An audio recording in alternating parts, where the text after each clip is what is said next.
Le seul village que je connaisse de drôle, c'est Montcu, où on y fait de la moutarde d'ailleurs. Alors un village dans la Somme qui s'appelle Tailly, l'Arbre à Mouche. Bonjour, nous connaissons un joli petit village dans le sud de la France, en Ariège, qui s'appelle Saint-Jean-de-Verge. Le nom du village, il n'est pas très drôle, il s'appelle Eux, et ce qui est drôle, c'est le maire d'Eux. Nous, on connaît un petit village qui s'appelle Mésidon, qui se trouve dans le Calvados. Je connais le village de quand est-ce qu'on y va et il n'y a pas d'habitants.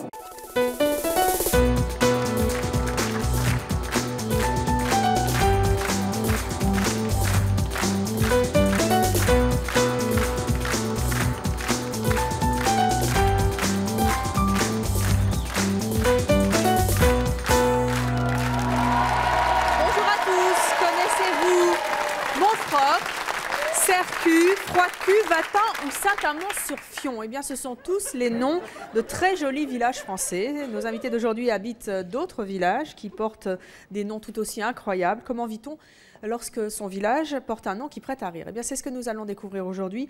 Mais avant de recevoir nos invités, eh bien, je vous demande d'accueillir très chaleureusement Jean-Louis Bocarno. Il est généalogiste et spécialiste des noms de famille et de villages français. On l'accueille. Bonjour Jean-Louis. Restez un peu avec moi. Venez, quand on vous voit bien. Alors, Jean-Louis, vous connaissez bien votre affaire puisque vous venez de sortir un livre qui s'intitule « Qui étaient nos ancêtres » aux éditions Lattès. Moi, je voudrais savoir qui décide du nom d'un village. Ah, l'histoire. L'histoire? Oui. C'est qui l'histoire? L'histoire, ça dépend à quelle époque tout ça s'est dégagé, mais il n'y avait pas de village forcément. Lorsque le nom, nos ancêtres ont désigné, ont donné des repères dans le paysage. Ils ont bien dû, à un moment donné, désigner des montagnes, des lieux, etc. Petit à petit, des agglomérations, mais bien souvent, ça n'était qu'une ferme, ça n'était qu'un domaine, auquel bien souvent on a donné tout simplement le nom de celui qui le fondait. Et puis ensuite, par la suite, la ferme est devenue un village, une paroisse. À la Révolution française, une commune. Et aujourd'hui, c'est une de nos communes. Vous allez aller vous asseoir dans nos fauteuils, Jean-Louis. On va accueillir nos invités. Vous nous les commentez.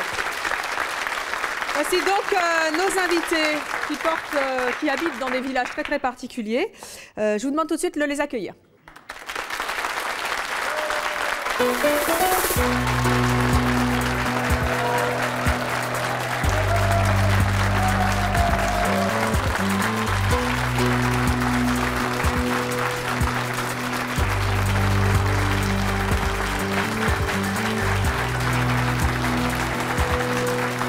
Messieurs, dames, bonjour. Ravi de vous accueillir à Paris aujourd'hui. Avant l'émission, nous avons demandé à 10 personnes de notre public de classer les noms de vos villages en fonction de leur originalité. Je vous propose tout de suite de commencer par celui qui, selon notre jury, a été classé numéro 11 parmi tous nos villages. C'est donc celui dont le nom a été jugé le moins difficile à vivre. Et vous allez voir qu'il n'est pourtant pas très évident. Imaginez donc ce que sera le nom du village numéro 1. C'est donc vous, monsieur. On va commencer avec vous. Vous êtes Béatrice, c'est ça? Oui. Bonjour Béatrice. Bonjour. Vous avez 51 ans, vous êtes veuve, vous avez 3 enfants, vous êtes agent administratif. Où est-ce que vous habitez? À Truy. À Truy. Truy dans l'Indre-et-Loire. Oui. Petit village de 173 habitants, 1753 habitants, tout à fait. Dont vous. Alors vous êtes quand même amusante parce que vous habitez Truy donc et vous vous appelez? Oui, Madame Sanglier. Madame Sanglier. Vous avez fait exprès? Non, c'est la vie qui m'a amenée là-bas, parce que j'ai beaucoup voyagé. Et j'ai commencé... Qu'est-ce que Madame Sanglier est allée faire à Truy? C'est la vie qui m'a amenée là-bas, ma profession. Il y avait un poste libre, on m'a appelé et ils ont pas, certainement la mairie, ils n'ont pas dû faire le rapprochement, c'est que je leur convenais. Oui. Et puis je me suis trouvée aller habiter là-bas et puis dans un premier temps... Madame Sanglier s'est bien plu à Truy. Oui. Très, parce que ça fait une dizaine d'années. J'ai commencé par habiter à l'Allée des Sapins. Et puis après, j'ai changé et j'habite Chemin du Fougeret. C'est très adéquat quand même. Chemin du Fougeret pour un sanglier, bien sûr. Qu'est-ce qui est plus difficile, si tant est que ce soit difficile, de s'appeler Madame Sanglier ou d'habiter Truy? Ou les deux? Je pense que c'est Madame Sanglier. Madame Sanglier, c'est oui. Plus dur que Truy? Je pense. Est-ce que vous êtes devenue une curiosité, entre guillemets, de Truy? Madame Sanglier à Truy, quand même, il faut le faire. Hein. On a très bien retenu mon nom quand je suis arrivée dans le village. Hein. Ça, c'est clair, Madame Sanglier, elle est bien connue. Hein. Oui. Ça, c'est obligé. Hein. En tout cas, aujourd'hui, vous êtes la représentante de votre village. Moi, je voulais savoir... Monsieur, levez-vous 2 secondes, s'il vous plaît. Vous savez comment ça s'appelle, les habitants de Truy? De Truy? Oui, vous avez une idée? Non, les truitons. Les truitons. Les truitons. Est-ce que vous êtes une truitonne? Pas du tout. Bon, on va prendre quelqu'un d'autre. Tenez, jeune fille, levez-vous. Vous pensez que ça s'appelle comment, les habitants de Truy? Les Truyois. Les Truyois? Non, c'est pas ça du tout. Est-ce qu'on donne notre langue au chat? Comment ça s'appelle? Les Troïciens, les Troïciennes. Et ça vient d'où, ça? Vous savez pourquoi? Non? Jean-Louis, vous avez une petite idée, hein? Alors, oui, c'est logique. Ça vient justement quand on regarde un petit peu dans les sources anciennes, on trouve ce village apparaissant sous le nom de Troicum Villa. Alors, la villa, c'était la villa au sens gallo-romain du terme, c'est-à-dire un vieux village, alors. Le domaine, la ferme pilote, on dirait. Oui. Voilà. Qui avait été fondée par un certain Troicus ou Trogius, qui était un nom d'homme latin. Voilà. Mais on retrouve très bien l'étymologie là du nom des habitants des villages. Alors bon, Madame Sanglier à Truy, c'est vrai que ça fait beaucoup, oui. mais il y a pire, vous savez. Et pour préparer un bouquin que j'avais fait il y a une quinzaine d'années, j'avais comme ça, je m'étais promené sur Minitel, et je crois que le mieux... Alors j'avais trouvé Monsieur Cochon qui habitait rue de Croque-Châtaigne. Oui, bien. Comme Monsieur Clochard habitait rue du Pont, ça tout bien, ou rue de la Providence. Mais le mieux de tout, c'était Madame Labitte, c'est déjà dur. Oui. Où habitait-elle ? Dans l'Oise, un village qui s'appelle Montmac. Madame Labitte à Montmac. Oui, c'est sympa, mais on en a déjà reçu dans ces morceaux qui vous auraient beaucoup fait rire, Jean-Louis. Je crois que vous avez en tant que représentante officielle de votre village aujourd'hui, vous avez une anecdote assez amusante. Il y a quelqu'un dans le Finistère qui aimerait bien jumeler avec votre village. Oui, ça a été proposé à mon maire. De se jumeler avec la pointe du Groin dans le Finistère. Du Groin à Truy, oui. Et alors, je suppose que c'est fait exprès. Je suppose que le maire de cette pointe, de ce village du Finistère, a beaucoup d'humour.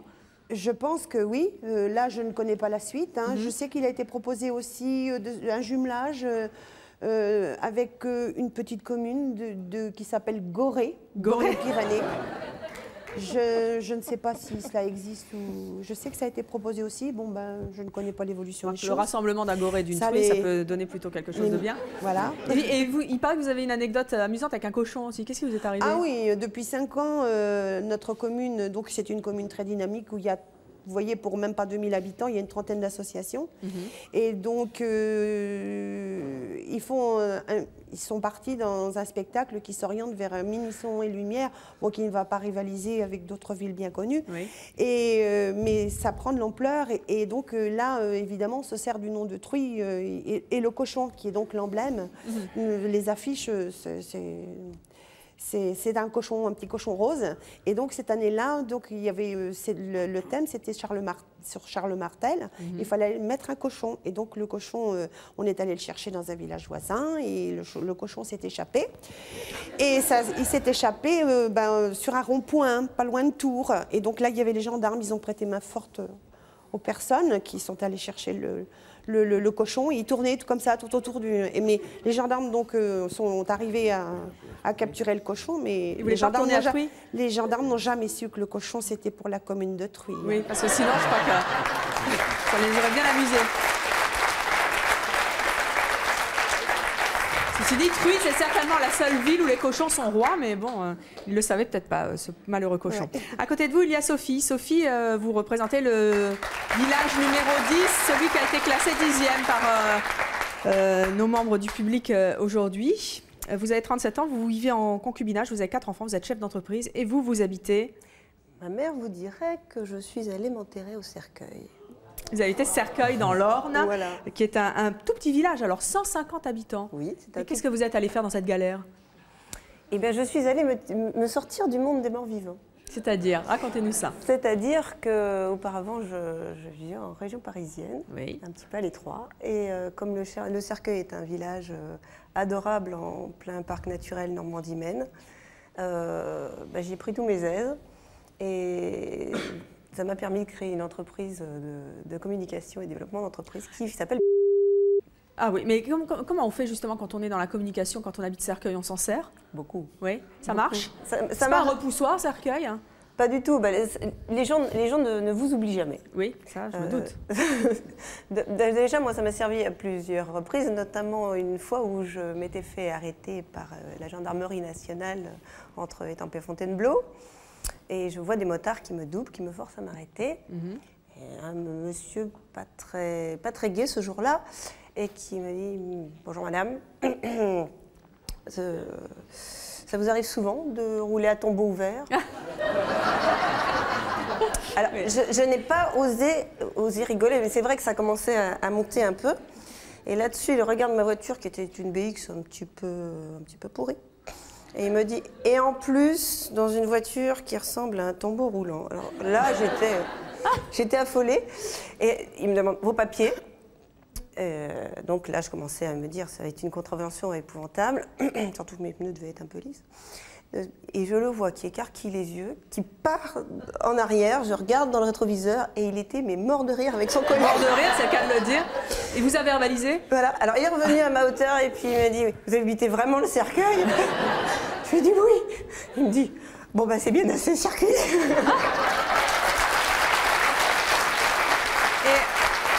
que depuis que je vous interroge, vous dites le cercueil. C'est le cercueil, c'est pas cercueil. Non, c'est le cercueil. C'est carrément le cercueil. Voilà. J'habite le cercueil. C'est tout à fait ça. Oui, c'est assez rigolo. Votre maison, elle n'a rien de spécial? Non, elle s'appelle la ferme de l'église, c'est tout. Ah oui, en plus, quand même. Comment s'appellent les habitants de Cercueil? Les habitants du cercueil s'appellent depuis récemment les cercueillers. Les cercueillers? Pas du tout les macabées. Voilà. Mais on vous dit de temps en temps macabée ou des choses comme ça? Oui, bien sûr. Et puis c'est comme lorsqu'on a une entreprise. Vous êtes une fabrique de planches. Oui. Un brasseur, pompes funèbres, cercueil. Si, pompes funèbres à Cercueil. Les pompes funèbres à Cercueil, ça serait quand même très bien. Mais ça sert aussi, par exemple, quand moi j'ai rencontré dans le train un Néerlandais une fois. Et nous avons vraiment sympathisé. Et nous n'avions ni l'un ni l'autre de quoi prendre nos adresses mutuelles. Et je lui dis, de toute façon, moi, je m'appelle l'Allemand, j'habite au Cercueil. Ah, vous appelez l'Allemand? Oui. Au Cercueil? Voilà. Très bien. Mais vous savez, il y a eu beaucoup mieux. Il y a eu un instituteur qui s'est appelé Mort de froid du Cercueil. C'était pas mal. À Cercueil? Voilà. L'ancien maire s'appelait Monsieur Le Pitre du Cercueil aussi. Le Pitre du Cercueil.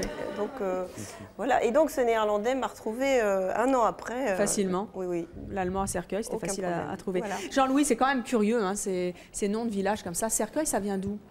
Ça vient de Cercueil, tout simplement. Tout simplement. Mais à l'origine, c'est plutôt Sarcueil. Oui. Et le mot Sarcueil, comme le nom de la commune, vient de sarcophagus, qui est le sarcophage, c'est-à-dire qu'il y avait dû avoir une nécropole du temps des Mérovingiens ou avant, enfin un tombeau. Et c'est pour ça que ce lieu-là a été identifié par les habitants de la région comme ça. Mais ce lieu est effectivement souvent même devenu nom de famille. Il y a beaucoup de noms de lieux comme ça qui se sont transmis comme nom de famille parce qu'ils étaient donnés comme surnom. Les noms de famille sont apparus plus tard que les noms de lieux. Oui. Nom de lieu, dès que la société a été organisée, nom de famille, c'est vers le XIIe, XIIIe siècle. Et souvent, là, on réutilise des noms de lieux qui existent déjà. Donc ceux qui habitent Cercueil ou le Cercueil, on va les appeler Cercueil ou du Cercueil. Et on a pu voir comme ça, en 1980, dans un journal, un avis de décès à Boissy-Saint-Léger, d'une dame veuve Cercueil qui était née de Lune et prénommée Claire. Claire de Lune, veuve Cercueil. Oui, c'est mignon. Et c'est pour ça aussi, je suppose qu'on a des noms assez amusants dont on se fait souvent l'écho dans ces Manchois, des noms amusants qui correspondent complètement à des noms de village, puisqu'on s'appelait souvent du nom de son village. Alors, et puis après, il y a le destin peut-être, parce que Monsieur Le Pitre au Cercueil, Monsieur Mordefroid au Cercueil, tout de même... Il n'y a pas un mauvais destin pour les habitants de Cercueil? Mais un destin tout court. Oui, un destin, oui, c'est le cas de le dire. Ça va, il n'y a pas plus d'accidents à Cercueil qu'ailleurs? Non. Tout va bien? Non. Faites pas 2 fois plus attention? Non, on ne fait pas 2 fois plus attention, mais c'est dans notre village qu'a eu lieu la bataille de la forêt mouvante que relate Jules César dans ses mémoires. Ah, ben voilà, ceci explique peut-être cela. Alors, à vos côtés, il y a Cyril. Cyril, votre village a été classé numéro 9 par les membres de notre jury du public. Vous avez 19 ans, vous êtes étudiant. Vous habitez en fait le week-end dans un village très très particulier. Vous habitez à... J'habite à Jouy. À Jouy. Qui se trouve en Eure-et-Loire et qui compte 1900 habitants, dont vous. Comment les gens réagissent quand vous leur dites que vous habitez Jouy? Vous entendez, c'est l'hilarité dans le public. C'est vrai que c'est mignon, Jouy. Ceci, c'est flatteur. Oui. C'était plutôt difficile étant plus jeune. Je veux dire, bon, tout ce qui était à la maternelle, tout ça, j'étais déjà à l'école dans ce village-là, donc ça allait. Oui. Mais c'est après, quand on commence à passer au collège, tout ça. D'où tu viens, toi? Bah voilà, je viens de Jouy, j'habite à Jouy. C'est sûr que ça fait beaucoup rire. Ça doit être plus facile pour un garçon que pour une fille, non, quand même? Oh non, les filles, elles s'en plaignent pas. Oui, Enfin, en général, on s'en plaint pas, hein, jeune homme.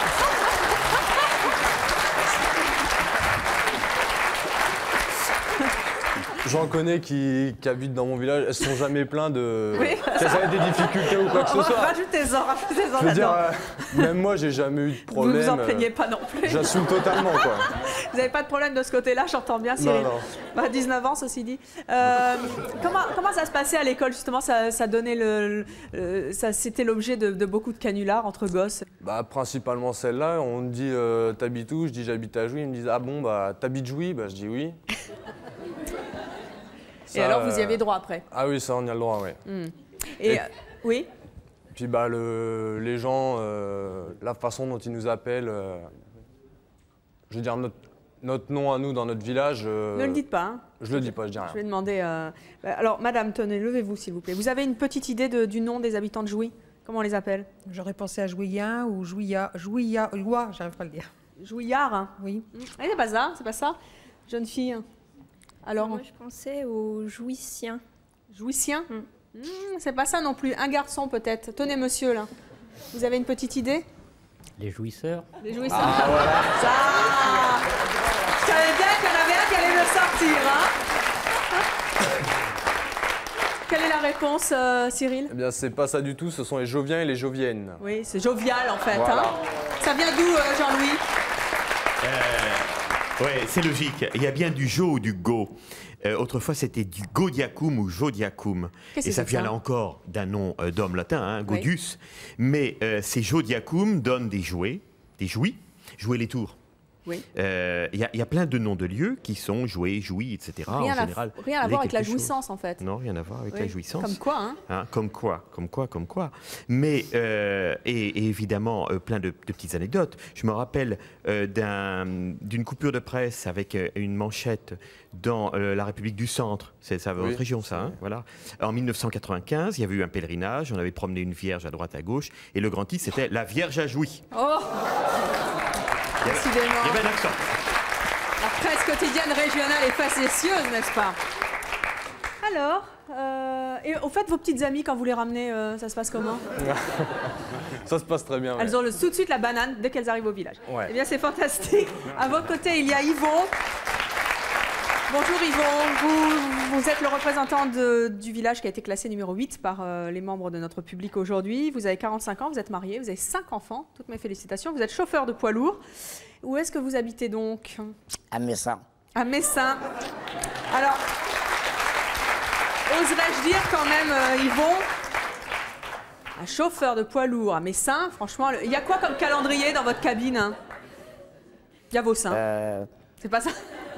Un peu plus grand quand même. Beaucoup plus grand.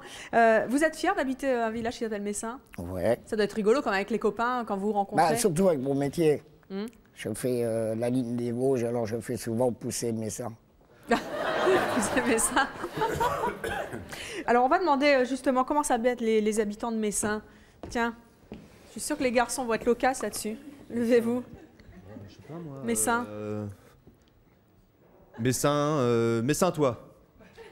Non, c'est pas ça, hein. Non. Bon, mais c'est pas ça, mais bon.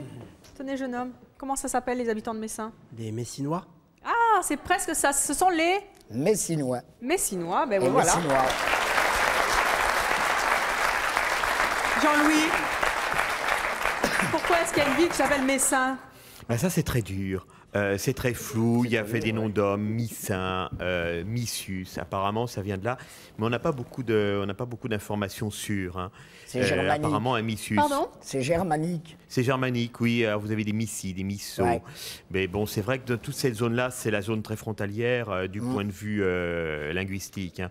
Mais bon, il n'empêche qu'on trouve pas mal de noms de famille et de noms de lieux qui se rapportent aux différentes parties du corps. Hein. Vous avez des poitrines, vous avez des cercueils aussi, c'est peut-être pas mal. Hein. Madame Truy à poitrine, ça serait rigolo Madame aussi. Oui. Poitrine de sanglier.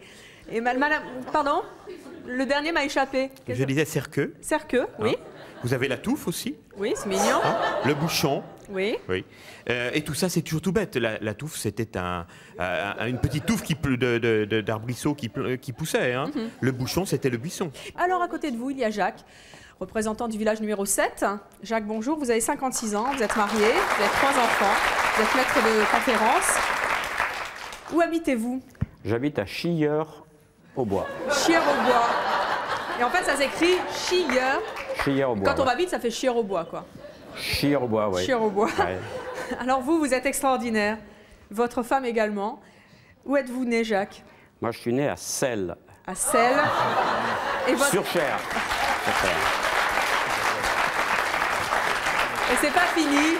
Ça, c'est pour vous. Vous êtes né à Celles, vous habitez Chilleur-au-Bois. Et votre femme? Ma femme est née à Crotte. À Crotte.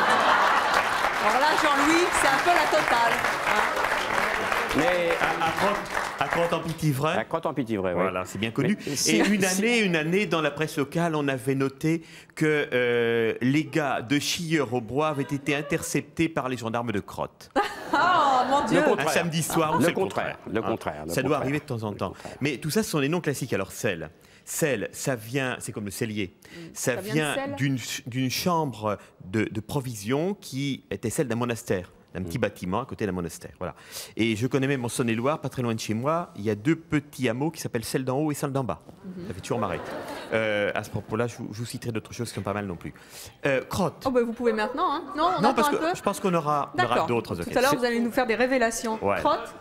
Crotte, avec un S, sans S. Celles, c'était Celles-Saint-Eusis à l'époque d'ailleurs. Oui, mais vous avez beaucoup de sel, hein, avec un C, avec un L. C'est pareil. C'est très salé.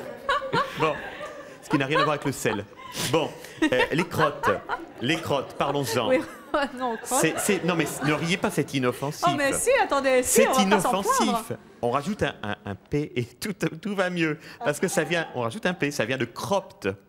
Et qui veut dire quoi? Qui vient de crypta en latin. Crypte. Et qui a donné chez nous la grotte. La grotte, oui. Oh non. Tout simplement. Mais on en apprend dans C'est mon choix. Après, on va dire que c'est pas une émission culturelle. Et je connais même une dame Lacrotte qui épousait Monsieur de la Pisse. C'est bon. Connaissez vous-même personnellement? Je n'ai pas su le faire part parce que c'était largement avant ma naissance, mais je vais trouver ça. Alors dites-moi un petit peu, vous l'avez fait. Et je n'ai pas dit Chilleur. Non, Chilleur, oui, bien sûr. Chilleur, c'est moins extraordinaire. Enfin, on retombe toujours dans les noms d'hommes. Oui. Ça vient de Callius, qui était un nom d'homme. Oui. Hein. Alors pourquoi un H? Parce que ça je vous le demande. Hein. Pourquoi un H? Eh bien parce que le H va et vient dans beaucoup de régions de France. Par exemple, le charpentier, en Picardie, en Normandie, va devenir un carpentier, comme le charron devient un caron, le chartier un quartier. Et puis dans d'autres régions, c'est le contraire. Le castel latin, qui donne notre cateau, devient Cateau-Gombrésie dans le Nord, mais le château ailleurs. Donc le H va et vient, et ce Callius donne des chaillis, chéillis, etc. Et donne Chilleur-au-Bois pour notre plus grand bonheur.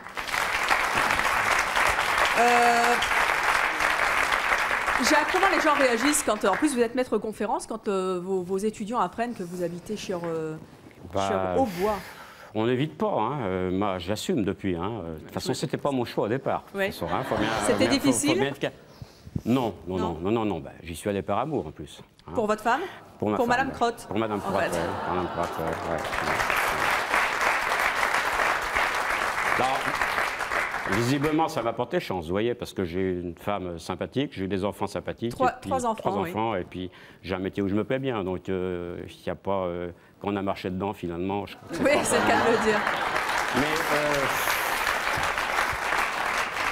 Mais la chose qui me revient souvent à l'esprit, c'est qu'à chaque fois que je parle qu'effectivement, il y a Crotte, Chilleur et Celles, c'est que moi, mon rêve, c'est de passer ma retraite à mon cul. À mon cul? Ah!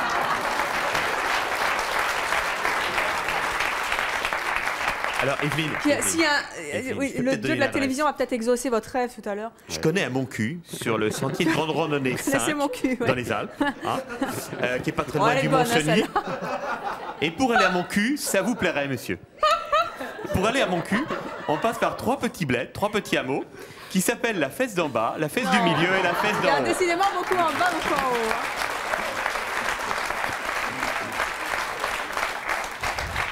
À vos côtés, il y a Dominique. Dominique, bonjour. Bonjour. Vous êtes le représentant du village numéro 6, classé numéro 6 par les membres de notre public. C'est dire que les choses commencent à se corser un petit peu. Vous avez 55 ans, vous êtes marié, vous avez 2 enfants, vous êtes conseiller municipal, toutes mes félicitations. Et vous, vous habitez un village fantastique. Où habitez-vous? J'habite Bèze.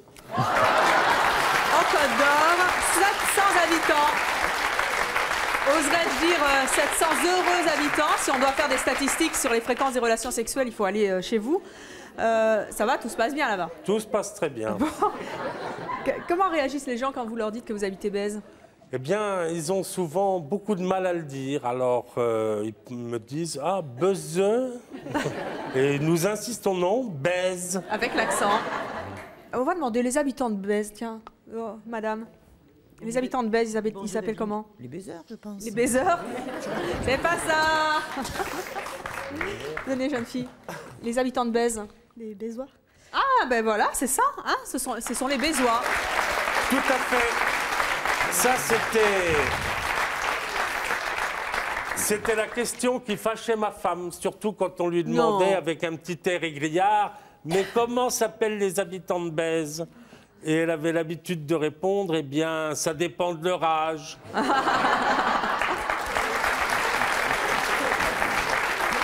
elle ajoutait « Après 65 ans, ce sont des Bézois. » Et je milite pour qu'elle repousse la limite. Ah, très bien. On va pousser la limite d'âge, effectivement. Jean-Louis, Bèze, ça vient d'où? Alors ce Bèze-là, que je connais bien parce que je suis bourguignon, j'ai fait mes études à Dijon et on avait tous nos copines de Bèze, évidemment. Oh, bon. Jean-Louis, oh là là. Mais ce Bèze-là vient tout simplement d'une rivière qui l'arrose, qui est la Bèze. Non. Qui, dans les années 630, je n'ai pas dit 1630, mais 630, c'est quand même très pieux, était la Bèzna, et vient d'un ancien terme de gaulois, badio, qui est à l'origine, ça désignait le fossé, le petit canal, qui est à l'origine de notre bief. Hein. Bon, vous voyez les évolutions comme ça. Quelque part, ça donne bief, ailleurs, ça donne Bèze. Bon, c'est comme ça. Mais Bèze, en Côte d'Or, reste un nom de lieu quand même assez imprécis, alors que vous trouvez dans la Manche un Bèzelon et en Gironde un Bèzecourt, qui n'ont rien à voir avec vous.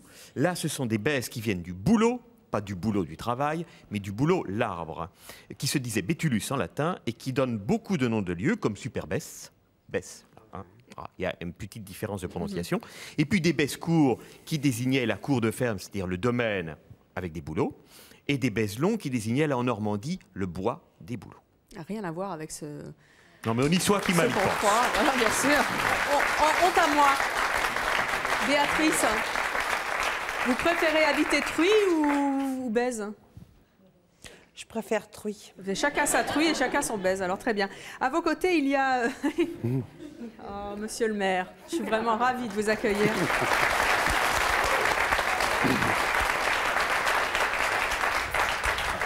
Vous êtes Guy. Oui. Vous avez 63 ans, vous êtes marié, vous avez 3 enfants, vous êtes venu avec votre belle écharpe et vous êtes le représentant, alors cette fois très officiel, du village qui a été classé 5e par les membres de notre public. Et quand je dis membre, où est-ce que vous habitez? À Gland. À Gland. Il se trouve dans l'Yonne. Et alors là, qui est un petit village, 48 habitants, oui. Hein, à Gland. 48... Et 25 résidences secondaires. Oh, plus. Que des choix alors. Hein. On a 2 heures de Paris, alors c'est pour ça. Il y a beaucoup de Parisiens qui veulent aller habiter à Gland. Pourquoi il y a plus de maison à vendre, parce qu'ils se plaisent à Gland. Ils se plaisent à Gland. Il vous est arrivé un drame récemment. Exactement. Il y a 2 ou 3 ans, on s'amuse à me voler les pancartes qui indiquent Gland. Oh. Qui a fait ça? Quelle honte! En 2-3 ans, on m'a volé 6 pancartes. 6 pancartes? Alors, si vous avez volé les pancartes de Gland, attention, hein, c'est vraiment pas sympa. Rendez-les à monsieur le maire qui en est très fier. Ça doit être difficile d'obtenir des panneaux de Gland. Non, non seulement ça, c'est pas l'histoire que c'est difficile, mais c'est pour nous, une petite commune qui a un petit budget. Oui. Une pancarte, ça vaut 2500 francs. Excusez, pas encore en euros comme il faut. Hein. 2500 le Gland, c'est... Ouais. J'ai le droit, hein, c'est pas moi. Alors, comment s'appellent les habitants de Gland? Monsieur, est-ce que vous en avez une idée? Pas du tout, les Glandois. Moi, j'aurais dit les glandeurs, non? Hein? Non, bah, pas les glandois, c'est pas ça. Vous en avez une idée? Vous étiez bon, là, tout à l'heure. je vais être sérieux. Les Glanduliens. Ah bon? Oui. Eh ben non, pas du tout. Alors, monsieur le maire, comment vous vous habitez? Vous habillez? Très habité dans cette émission, c'est qu'à le dire. Comment est-ce que vous vous appelez? Eh bien, écoutez, Evelyne, j'ai profité, ça fait 30 ans que je suis maire de ce petit village-là, pour en profiter du changement de siècle et de millénaire, pour quand même donner un nom aux gens de Gland. Alors, j'ai fait faire une enquête par des petits gars en vacances, et j'ai nommé un garde champêtre d'un jour, parce qu'on n'a pas le moyen de se payer un garde champêtre, pour faire une enquête parmi tout le monde. Alors, il y avait 75 habitants, et alors le nom retenu a été les Glandinois. Les Glandinois. Voilà. Et non pas les Glandeurs. Et je suppose qu'entre vous, vous devez avoir des... Vous vous appelez comment, vous? En général, les beaux glands, la preuve, regardez. Non. Comme quand on a beaucoup d'humour. En 75, c'est facile. Par contre, quand je suis appelé au département, en réunion de maire et tout ça, attention, les hôtesses, bonjour, monsieur Dugland, et patine, parce que je m'appelle monsieur Perret, de Gland. Alors, vous savez, ils ne se trouvent pas leur monsieur Dugland ou quelque chose comme ça. Elles ne rougissent pas après? Ça se passe impeccable. Oh, j'en doute pas, avec une telle verve. Jean-Louis? Alors, problème, parce que le mot gland n'apparaît dans la langue française à peu près qu'au XIVe siècle. Et les noms de communes sont nés avant. Les noms de paroisses, tout au moins, autrefois, sont nés bien avant. Donc, il ne peut pas y avoir un lien, si vous voulez. On pourrait imaginer que c'était un endroit où il y avait des chênes, où les porcs allaient à la glandée, comme on disait autrefois, mais ça ne colle pas. Et là encore, on va retrouver un nom d'homme avec un glans germanique qui voulait dire brillant ou quelque chose comme ça. C'est quand même assez obscur. Hein. Mais, en tous les cas, quelque chose de beaucoup moins concret que ce qu'on pourrait imaginer. Alors qu'il y a des endroits qui s'appellent le chênais, là, ça vient tout simplement d'une plantation de chêne. Mais le gland, non, rien à voir avec le gland au sens actuel, quel que soit le sens. Et là encore, non mais rien quand à même. voir. Et en tout cas, si vous avez été ému par l'histoire de Gland, ce petit village de 48 habitants, c'est 48, hein, c'est ça, qui a très peu d'argent et qui manque de sous pour faire des nouveaux panneaux, et ben, vous pouvez envoyer les sous à monsieur le maire. C'est Guy de Gland, il n'y a pas de problème, ça arrivera certainement. Qu'est-ce que vous voulez dire, monsieur le maire? Je sais plus du coup. Je vous ai troublé, hein? Oui, alors, non, mais comme monsieur dit, on est un petit village en plein milieu d'une forêt de Gland, dans un petit vallon, où c'est qu'il y a des chênes et ainsi de suite. Et les conseils municipaux, ça doit être sympa là-bas. Allez, les Glands, on y va? Non, c'est pas ça. Oh, c'est sympa, c'est sympa. Je suppose que ça doit être débonnaire, comme assez mon choix. Je permets de mon passage, Evelyne, je vous en prie. pour vous dire qu'ancien sarien, vous portez une tenue sarienne ravissante. Oh, bah c'est très gentil. Merci. Et je pense que si j'étais plus jeune, je vous proposais de faire la traversée du désert avec moi. Oh, bah... Vous m'envoyez ravi et très flatté. Mais à 63 ans, vous voyez, en hiver, les glands, ils tombent. Hein. Vous m'avez l'air... Vous m'avez l'air encore vert, Guy, si je peux me permettre. Merci en tout cas d'être venu sur le plateau de C'est mon choix nous parler de Gland avec beaucoup de bonheur. Et aujourd'hui, donc, on a vraiment le droit, puisque c'est pas nous, c'est les noms de village. À vos côtés, il y a Maurice. Maurice, bonjour. Vous avez 63 ans. Oui. Vous êtes célibataire, agriculteur. Les choses se corsent encore, car vous êtes le représentant du village classé numéro 4 par notre public. Chatte. 2005. Pardon, vous habitez à Chatte. 2500 habitants. Oui, 2500, oui. Et non la chatte. Hein. Comment? C'est chatte et non la chatte. Oui, c'est pas le cercueil, c'est chatte. Ouais, voilà. Comment réagissent les gens quand vous leur dites que vous habitez Chatte? Vous savez, les gens du pays, hein, pas de problème. Mais c'est quand on rencontre des gens d'ailleurs. Moi, c'était à l'armée surtout. Alors... Quand je disais j'habitais à Chatte, dans l'Isère, ils m'ont dit non, c'est Chatte, c'est dans l'Aisne. Alors, comment ça habite? Comment? Je n'ai pas fait. Comment ça s'appelle? Je vais y arriver. J'ai un problème avec le s'appelle aujourd'hui. Comment s'appellent les habitants de Chatte, madame? Les Chatoises. C'est ça? Oui, Chatoise, Chatois, oui. Elle l'a dit au féminin, mais ce sont... Et on a l'école maternelle. L'école maternelle, on l'a baptisée les Chatons. Les Chatons, c'est mignon, ça. Pour les petits. Oui, 2500 habitants, hein, oui. Quand même. Oui, bah, c'est une grande commune. À Chatte. Alors, Jean-Louis, Chatte? Au XIIIe siècle, c'était Chasta. Qu'est-ce que c'est que ça? Au XIIe siècle, c'était Casta.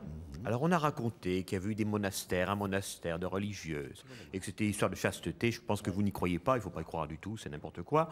Ça vient là encore de Casta, ça vient de Castus, Castus Villa, c'est la villa, le domaine d'un certain Castus, qui était un nom d'homme latin. Mais c'est extraordinaire parce que j'entends toutes les explications que vous nous fournissez sur l'origine de ces noms de villages et aussi presque de noms propres. Ça doit être extraordinaire parce que vous imaginez, on a reçu plein de petits-enfants qui assumaient mal le nom de leurs parents ou peut-être de leur village, je ne sais pas. Ils sortent à l'école une explication comme les vôtres, les gosses ils sont scotchés, ils disent plus rien, quoi. Plus personne se moque grâce à vous, quoi. Ah, pendant quelques minutes, je pense qu'après ça revient quand même très vite. Vous êtes sûr? Mais souvent, quand même, vous avez des destins extraordinaires. Je me rappelle que j'avais découvert le nom de famille qui était Assassin.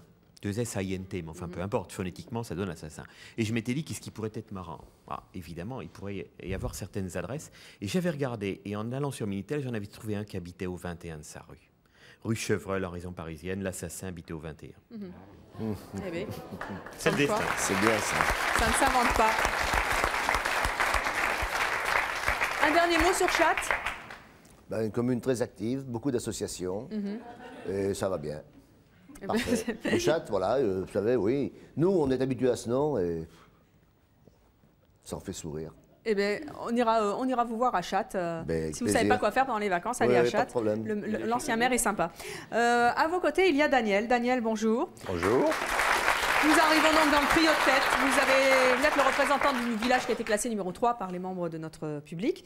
Vous êtes marié, vous avez 2 enfants. Alors, je ne sais pas comment on le prononce, mais vous habitez... Le sexe. Le sexe. Et ça n'est pas fini, car j'ai découvert qu'il y avait combien d'habitants au sexe? On a compté, avant de venir à l'émission, on était 68 au début 2002. Il y a eu une naissance, il y en a un de plus. Voilà, 69 habitants au sexe. Ça ne s'invente pas. Comment réagissent les gens quand vous leur dites que vous habitez le sexe? Et ça dépend. Soit ils sourient. Dernièrement, je suis allé acheter du vin en Bourgogne et puis bon, on me fait faire la facture. Vous habitez où? Le sexe.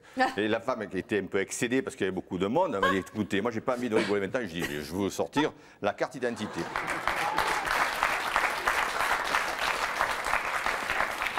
Il paraît qu'il s'est passé quelque chose d'incroyable un 15 août. Racontez-nous ça. Un 15 août? Oui. Ah non, c'est plusieurs choses. C'est une petite commune, je vous dis, donc de 80 ou 69 habitants, j'avais oublié. Et on fait une très grande fête au 15 août, c'est une des plus belles fêtes de la région des Hautes-Alpes.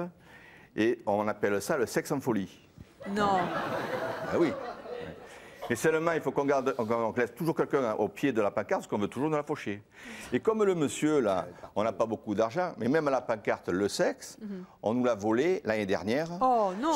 Mais attendez. Il y a un collectionneur fou. Suite à un film de FR3, parce qu'on a la deuxième fleur des villages fleuris, et tout de suite après le film, la pancarte a disparu.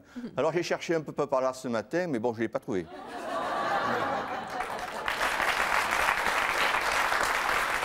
Mais Jean-Louis,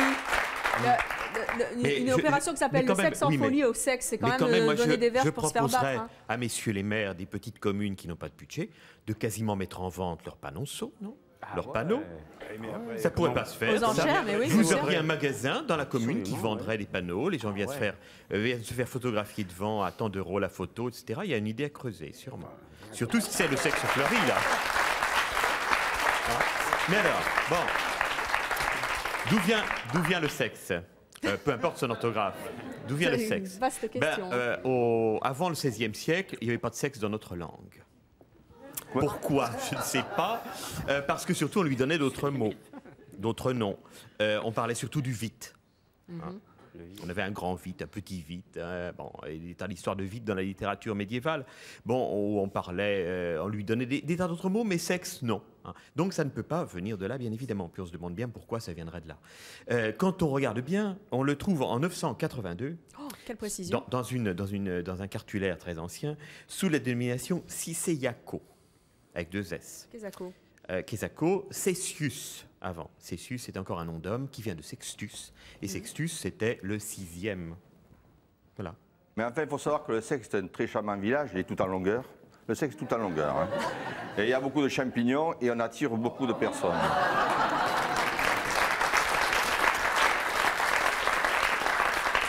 Est-ce qu'à côté du sexe, il y a des villages assez particuliers? Juste à côté, mais après, je vais prendre la parole de... Il y a chatte.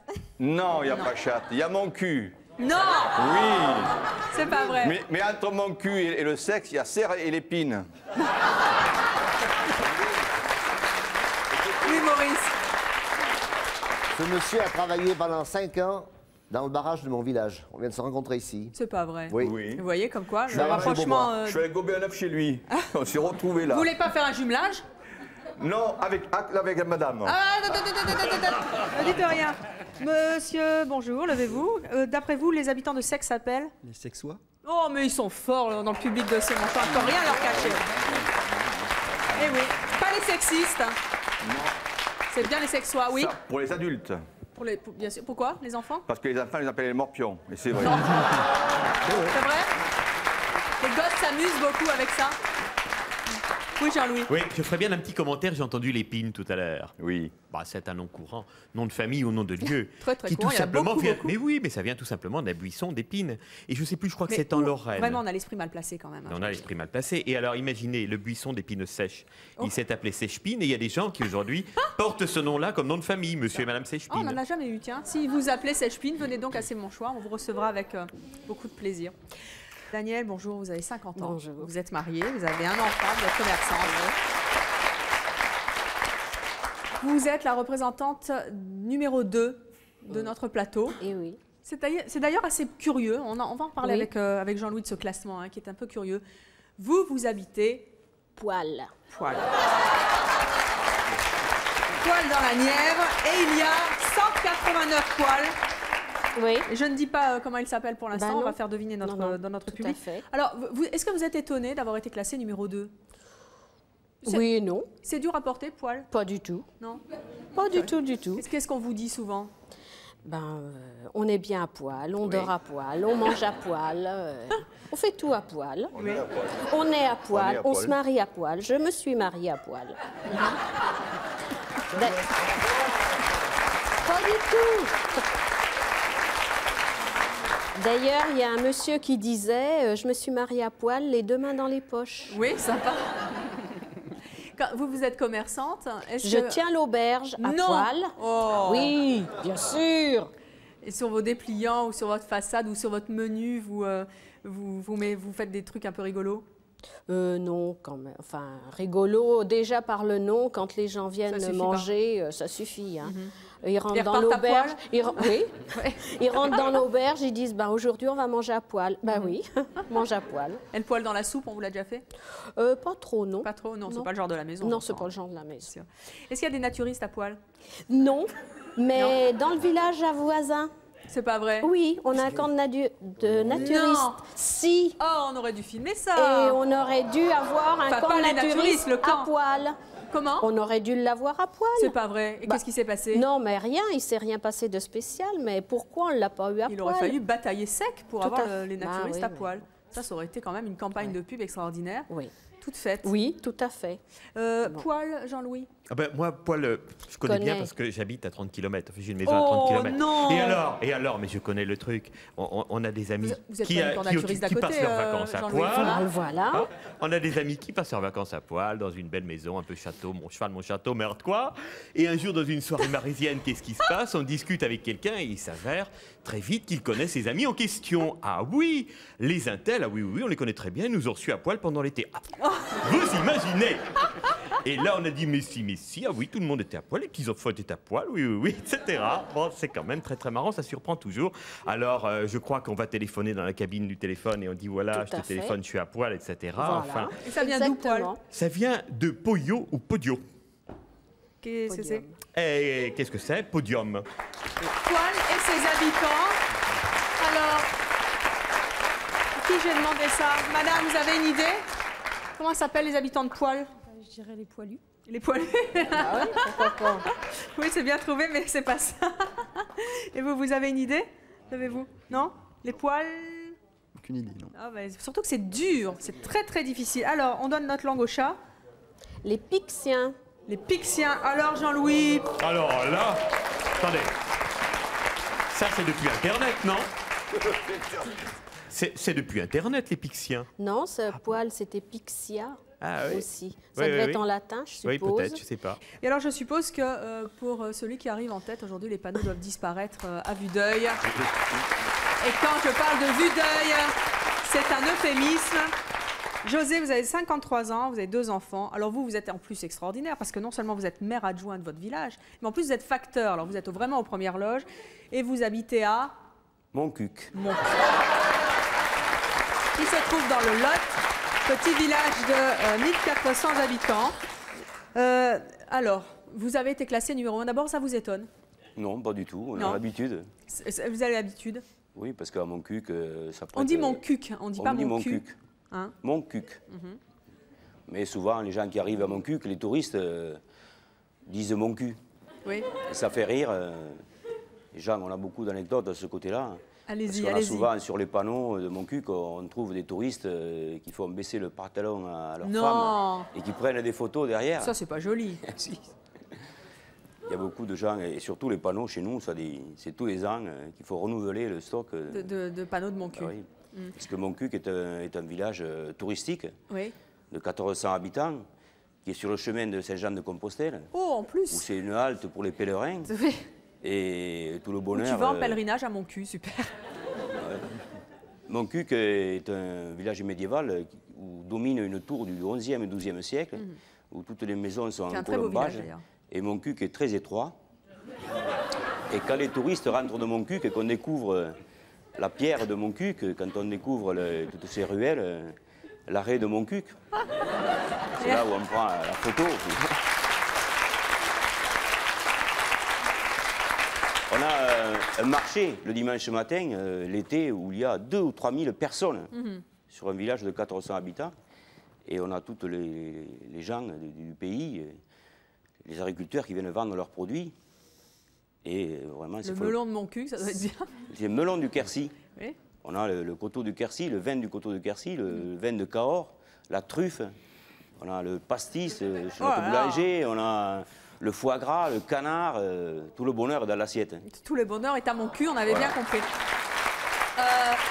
Et le bonheur aussi est dans la pierre, parce que Montcuq est la capitale du Quercy blanc, et c'est la pierre blanche du Quercy blanc qui donne un attrait aux maisons. Que de trésors à Montcuq, c'est extraordinaire ça. Voilà.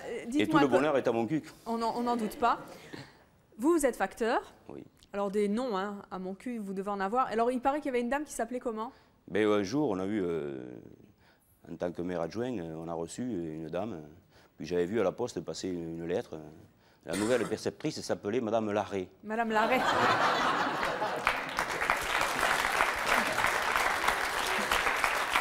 Elle est restée longtemps? Elle est restée 7 ou 8 ans. Elle a divorcé, mais elle s'appelait, un nom de jeune fille, Madame Laville. Alors ça allait mieux, la ville de Montcuq, c'était... on a eu aussi à la presse monsieur qui est parti, il s'appelait Monsieur Lacuisse. Lacuisse à Montcuq, c'est bien. On a eu notre charcutier qui s'appelait Monsieur Besse. Oh, c'est Besse, hein, c'est pas...